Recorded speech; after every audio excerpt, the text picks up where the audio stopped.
Hello friends, welcome to the 10th unit of this wonderful course that we are learning together. The topic for this unit is investigation of truth. It will come in two parts. Now definitely this is a wonderful subject that relates to all of us, and not only from academic perspective, because now research is a very important part of higher education and education, generation of knowledge, but also from our personal perspective and our life and our beliefs that influence our decisions in life. So definitely the topic of investigation of truth is very close to the hearts of all of us. Before we proceed further, let's have a quick recap of what we learned in the last session, which was about two sources of knowledge. You remember we discussed that throughout ages, mankind has been benefited by two sources of knowledge. One has been science, the other has been religion. And we also we also see that harmony of science and religion has always contributed to the progress of civilizations, different civilizations across the world, and also development of arts, architecture, music, calligraphy. Sciences such as medical science, for example, or mathematics or chemistry, they all have been benefited with the contribution of religion, definitely. But the most outstanding contribution of religion to civilization has been in the area of ethical and moral development of the people. Today, development, which is of topmost priority for the whole mankind, and somehow, unfortunately, development is focusing only on the scientific aspects of development, should change and should also consider religion as a contributor to development, as people by nature, majority of the people are religious minded. Cultures are based on values. So how can we avoid discussing and contribution of religion into the field of development? Of course, a word of caution is that we should not mix up religion with superstitions or with secondary aspects of religion, but we look at the fundamentals of religion, which is common among all of them. Now, to begin our discussion about investigation of truth, let's have three questions to reflect upon. First, does our success in life require finding truth? Why? Whether yes or no, why? Secondly, what truth should we search? And thirdly, what means are available to us in our search for truth? Friends, we need to investigate the truth to be able to fulfill our twofold moral purpose. So really, that is the center of all our activities in life, fulfilling twofold moral purpose. Otherwise, if we don't investigate the truth, what will happen?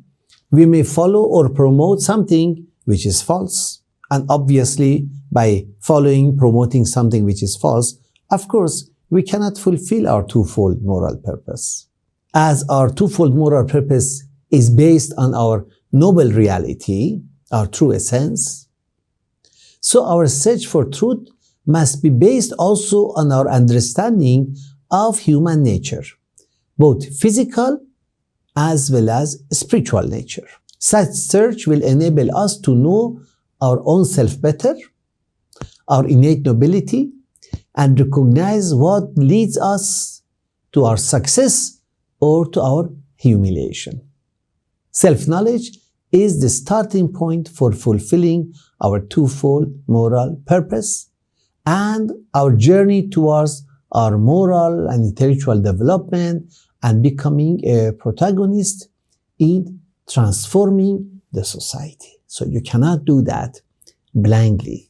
It has to be based on knowledge, which is found through independent investigation of truth. So let me ask you a question, dear learners, that you can take 2 minutes time to discuss with each other, your dear co-learner, and then write your answer. The question is, what leads us to succeed in fulfilling our twofold purpose? And what can bring humiliation and abasement to us? 2 minutes.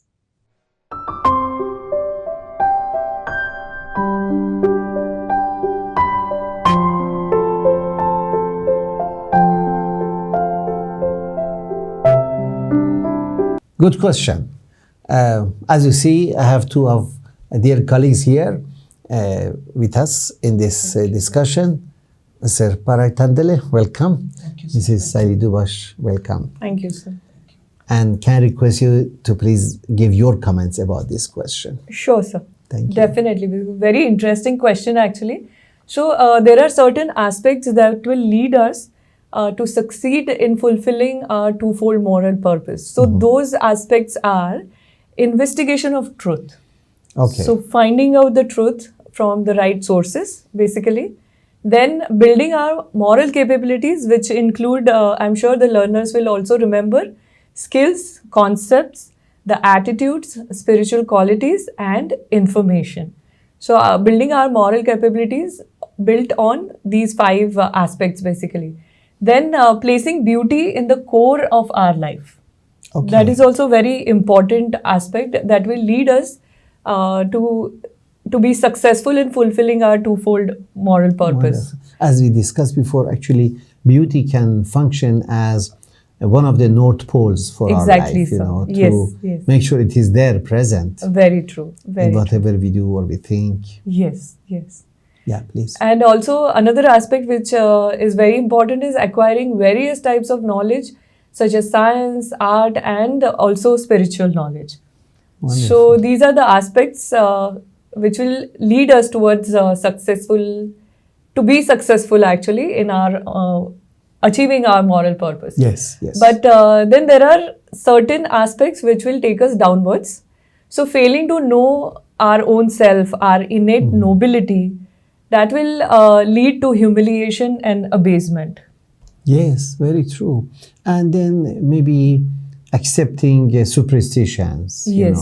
following our own vain imaginings, maybe Becoming prejudiced. becoming prejudiced. Yes, yes. These are the things that really can work against us Exactly. in fulfilling our twofold moral Moral purpose. Yes. So it does not happen automatically. We have No. to know exactly what we believe, what we do, know. Yes. So we have to take it more seriously. Yes. Absolutely. Yes. So we now appreciate that investigation of truth is closely connected to our personal growth and social transformation. So we can imagine these things will happen automatically. We really have to very seriously Work towards work towards that. Otherwise, how will we contribute to society if we don't have knowledge of that? Absolutely. Or to self-development, how Right. if we don't have knowledge of that? Yes. History has provided us several examples of the nations which have purposefully restricted their people from independent thinking and freedom to investigate the truth for themselves. Themselves, It is there in the history, unfortunately. And they have prepared the ground. By doing so, they have prepared the ground for revolution within their own borders and suspicion and fear outside their boundaries. So let me request the dear learners to sort of, interact with each other and to write down some examples from the history that this has happened in those nations, restricting people from investigating the truth, from thinking independently. And then, as a result of that, revolutions have taken place. You'll have 3 minutes for this activity.